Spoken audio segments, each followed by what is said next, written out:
Nous avons convoqué aujourd'hui une assemblée avec la presse pour faire un peu le point en ce début d'année sur la situation des internes du Sénégal. Avant tout, comme beaucoup de corps de métier, nous avons été pour la plupart d'entre nous victimes de cet audit du fichier de la fonction publique, et 50% des internes environ s'est retrouvé sans solde à la fin de ce mois. Alors, il y a une semaine de cela, nous avons saisi notre autorité de tutelle qui apparemment est en train de faire les démarches qu'il faut, mais ce que nous déplorons, c'est que jusqu'à ce jour, il n'y a aucune directive qui nous est donnée pour que les internes puissent faire des démarches et recouvrir leurs droits. Nous ne savons pas à qui nous adresser, ni comment faire, comme d'autres qui ont été dans cette situation ont pu bénéficier de voies de recours pour que la situation soit rétablie. On vous a audité?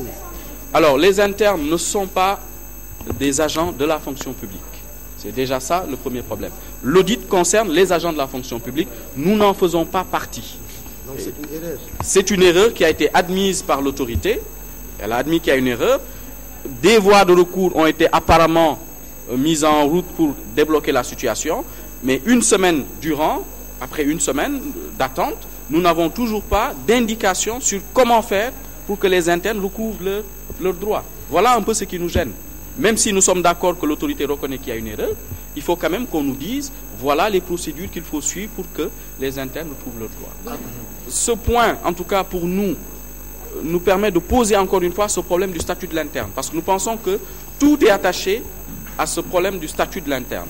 Il y a des années que l'association se bat pour qu'il y ait une clarification, une option définitive qui soit prise sur ce statut de l'interne aujourd'hui. Il y a des avancées? Sur certains points qui concernent l'organisation du concours, la révision du programme du concours d'internat, il y a des comités de réflexion qui ont été mis en route et ça, nous nous en félicitons sous la direction de nos autorités académiques de l'université, mais ces points ne couvrent pas l'ensemble du problème que posent les internes. Aujourd'hui, nous pensons le principal problème, c'est le problème du statut et nous pensons qu'il est temps qu'on pose une réflexion de fond pour voir comment adopter un statut définitif pour l'interne des hôpitaux du Sénégal.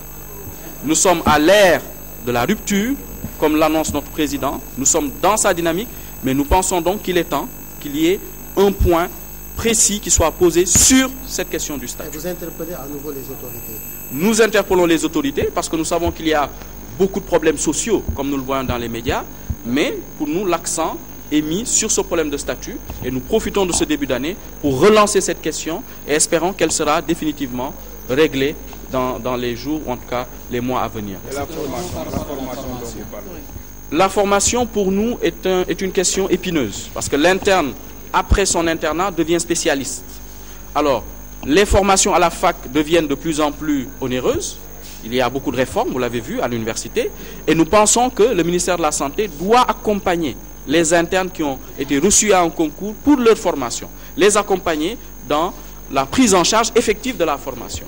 Nous avouons que nous avons eu une oreille attentive, mais nous pensons que les choses prennent du temps à être réglées. Ça fait plus d'1 an que cette question est à l'ordre du jour, mais nous n'avons pas encore eu de réponse objective. Donc nous profitons de cette opportunité, de ce début d'année, pour dire que le ministère nous aide à prendre en charge la formation des internes au niveau de l'université.